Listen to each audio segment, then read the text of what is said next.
Hey ladies and gentlemen, welcome back to the channel. As always, it is Nick here, back with your daily crypto news and analysis. And today we are going to be talking about Ripple and XRP, as well as the vast majority of crypto and finance. Now with that being said, I want to dive on in, and I want to start off with this tweet here from Bill Morgan. Belisarius 2020. Now, in this post, he's talking about the value of XRP. And before we actually dive deep into this, I just want to say, you guys are still here. I truly, truly value all of you. Because listen, even if you are having doubts, even if you are frustrated, even if you don't think XRP is going anywhere, I want you all to understand how crucial it is and how big of an opportunity it is to be in this space right now. I understand the frustrations. I understand the concerns. I understand how disappointed you guys must be. We see from Bill, he's talking about the price. He's saying XRP has now almost entirely lost the gains from the recent Torres decision on the SEC's motion for an interlocutory appeal, as it previously almost entirely lost the gains from the summary judgment decision in July. I want you guys to understand that this space will beat you up. It will beat you up so bad. It will beat you up. It will beat you down. And then it will ask you, have you had enough? Whatever answer you have will determine if you are a part of the 1% or the 99%. What does that mean? It's very simple. 99% of the space will evaporate. Just like 99% of the investors in the space will evaporate. Over time, we see a lot come and go. And what really changes is those that are fit for the space and those that are not fit for the space. And that's just the truth. This is not me being, egotistical or arrogant or anything like that. No, I'm just being honest with you guys. Because listen, there's a lot of people out there that will tell you, hey, you got lucky. They will belittle you down to nothing. I just want to put into words, right? Like how hard this space actually is. For those that haven't, gone through multiple bear markets, for those that haven't seen max pain in this market, I want you all to understand that this space is not, this space is not easy.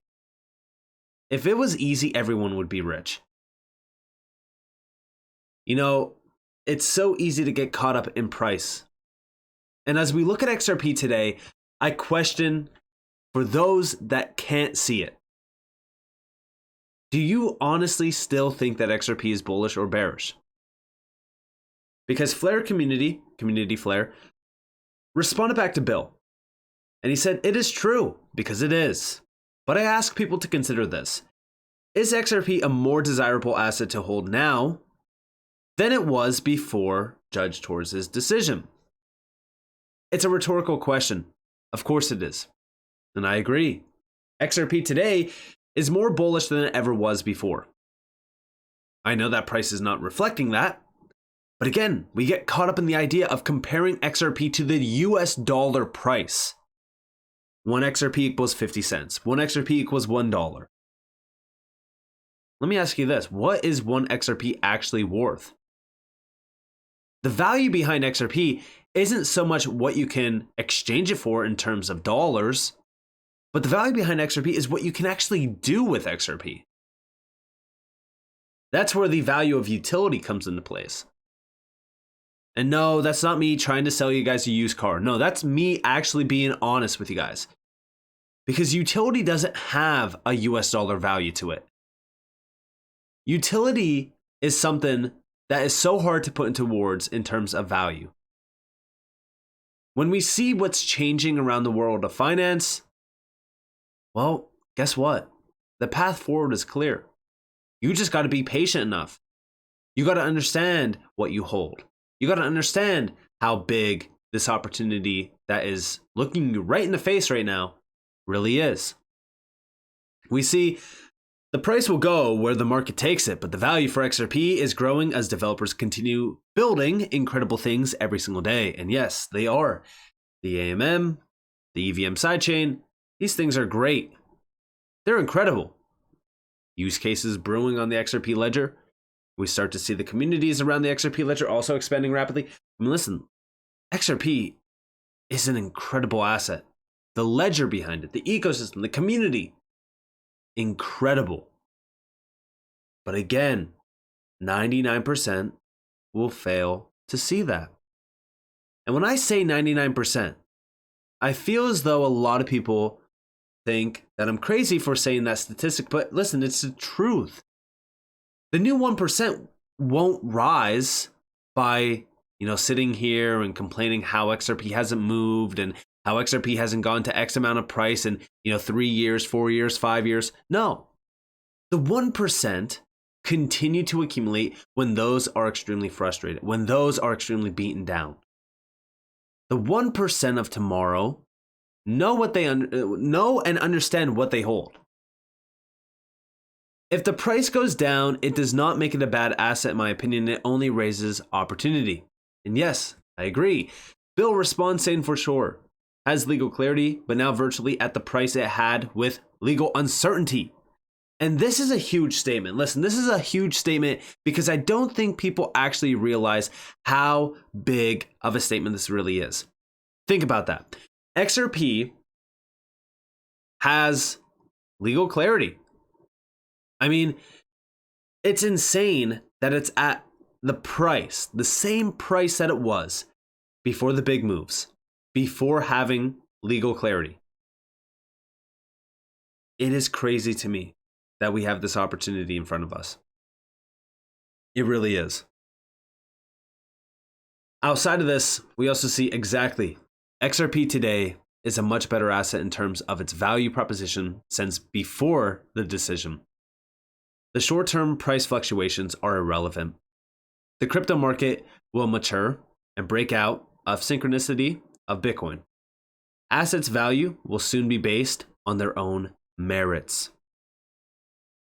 This is another great thing to look into because everything is still tied to Bitcoin. What happens when things are tied to utility? I say this and I repeat it because I still don't think people are looking beyond the box that they are in. I get it. I get how I could talk. I get how I can make these videos. I understand how I, discuss these things because when I talk about it in a visionary sort of viewpoint because I like to think of myself as a visionary. I believe that we are in the same exact moment where, the internet was rising and we started to see a lot of these, nonsensical companies jumping out of nowhere. They're, $1 billion plus valuations, even though they're only a shed in the backyard. Why do I bring this up? Well, because we will see a 99% wipeout of this market where all the trash and all the garbage is eviscerated, if you will. And what will be left is, the utility gems. I also think that this is where the foundation of this entire space changes. Bitcoin maxis, Bitcoin, Ethereum, it's a thing of the past. Why do I say that? Well, because I strongly believe that once we have regulations, we have the regulatory rug pull, if you will, Bitcoin and Ethereum will no longer be in the top 5. I know, shocking statement, right? But let's actually think about this realistically. What is Bitcoin doing? What has Bitcoin solved? Let me ask you this. You go to buy a pack of gum. Would you pay a $50 gas fee to buy a pack of gum? No, you wouldn't. Because guess what? It's ridiculous. It's unsustainable. Nobody would pay $50 for a pack of gum. Unless, your IQ is sub 10. This is the problem with Ethereum. Bitcoin, well, I can make bank transfers and money transfers faster than Bitcoin can settle. This is why they are not the future. This is why when we start to see utility really take over the space and these assets completely decouple, they will skyrocket in value. And that's not me trying to sell you guys the used car. No, that is me being completely honest and with my own opinion on what I believe is happening. Because we are in that moment behind the big revolution. Don't take my word for it though. Because listen, as we actually look at a few of these players, for an example, Citi. There was a video that got posted by 24 Hours Crypto. And the video was talking about Citibank and how they wanted to leverage a private regulated network for interoperability. And it's actually very interesting because as much as the video does kind of play into the idea of talking about how Ripple and XRP are this private regulated network, it's interesting because we've seen the same thing be brought up in an IMF document where XRP was a private settlement asset on a private settlement network. It was very interesting wording, but it really makes you think and it makes you wonder. Because if we think about it like that, and we're talking about all of these different currencies and all these different things of value, talking about more so tokenization, well, you need something there. Oh, but Nick, what about JPM coin? What about Citi's coin? I don't care about these banks' coins. Listen, the Federal Reserve, right, launching a CBDC, for an example, does that kill XRP? No, it strengthens the use case of XRP. When people tell me, Nick, JP Morgan just killed XRP because they launched JPM coin, which, by the way, has been a thing for years, I laugh at them because it shows that they don't understand what they hold. This is why I encourage everyone out there, whether you are a watcher of my channel, whether you are a watcher of anyone's channel, to always do your research beyond what they are telling you, including myself. Because I believe everyone, even myself as well, is under-researched. Because there is so much damn information out there. But these coins that all of these bankers and these big banks are launching, JPM coin, Citi coin, Bank of America coin, right? Like we know Bank of America hasn't launched a coin, but I'm just saying, like, if all of these banks launch their own reserve token, right, to back their reserves, it only strengthens the use case as a medium of exchange for XRP. And we do see from Riz XRP's quoting this video from 24 Hours Crypto, medium of exchange, connect the banks, bankers coin, holy grail. Listen closely. Or another bank token. What they want is cross-bank, cross-border liquidity. So it's key that now that we have the infrastructure of the platform built internally, we work with like Regulated Liability Network and other parts of business about how do we solve these difficult issues as an industry. And there's still a lot of questions out there, but this FMI that RLN aspires to be is extremely positive. But our clients don't want a Citi token or another bank token. What they want is cross-bank, cross-border. So there you guys have it. As we look at the clients behind Citi, they don't want these private tokens. They don't want a token that's controlled by anyone. I keep saying this, and I still think that people are confusing what I'm talking about. JPM coin, Citi coin, Bank of America coin, all of these coins, who's going to use them? Is Citi going to use JPM coin? Is the small little banks going to utilize JPM coin? No. Why would they agree to? It makes zero sense. So the best conclusion is that they all will have their own coin. They will all have their own coin. And when we look at that, right? If they all have their own coin, we have CBDCs, we have, fiat currency still, we have this, that, whatever. How is all of this going to be settled? And by the way, as we look at Ripple, as we look at Citi, Flip the Chain posted this. Ripple employee sharing about Citibank tokenization for cross-border payments and liquidity. Do we sense use of Ripple on demand liquidity? Speculation technically, right? Although in the video and comments, Citi representative does mention using ERC20 EVM compatible protocol. Listen, I made a video talking about the EVM sidechain and everyone thought, oh, it's Ethereum, it's not XRP, right? That is ridiculous. The reason why they want the EVM sidechain is because of how much dominance there is on the Ethereum chain. The EVM sidechain just allows a bridge for all of those use cases to tap into the XRP ledger, for an example. In this case, I think a lot of what we are seeing is trial runs with Ethereum.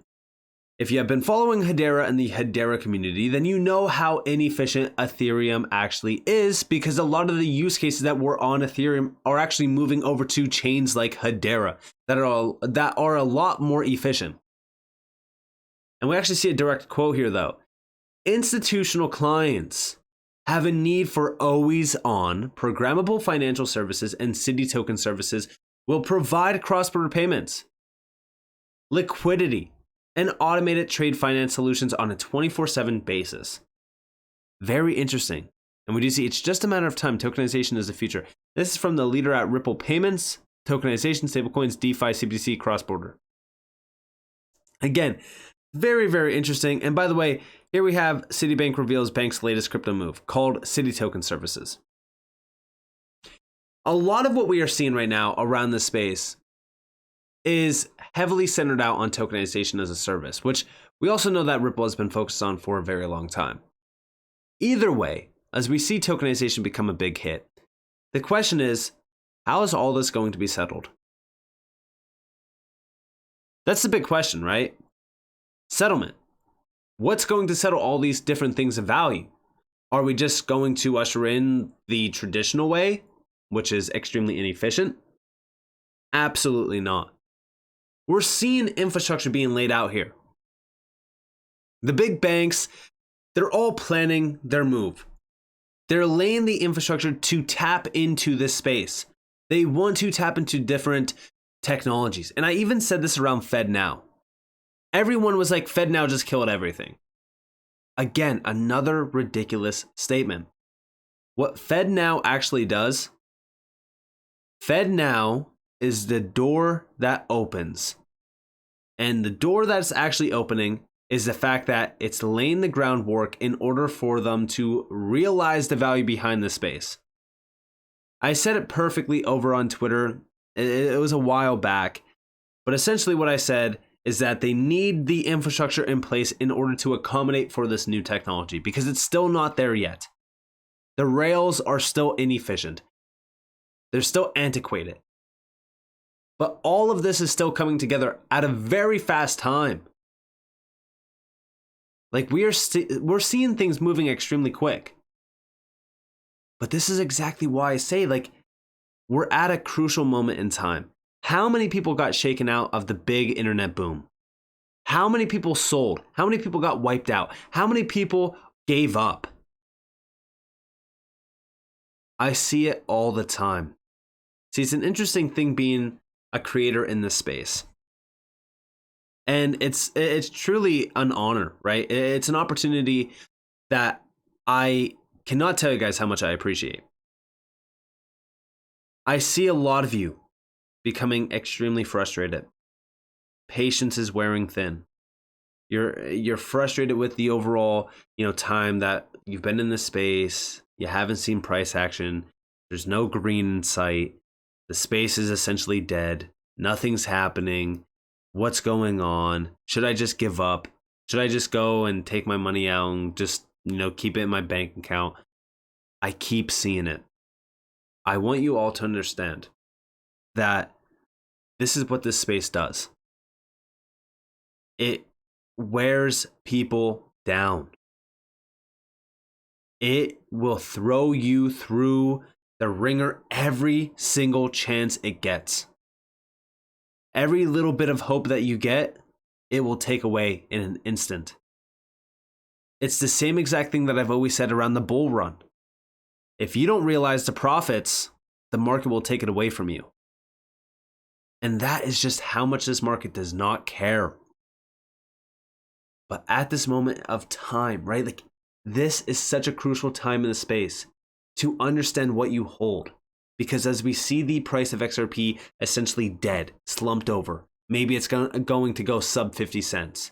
I don't know, right? We could even see 43 cents, sub 40 cents. I want you all to understand, and I want you all to put into perspective, like, if tomorrow XRP went down to 10 cents, would you still be here?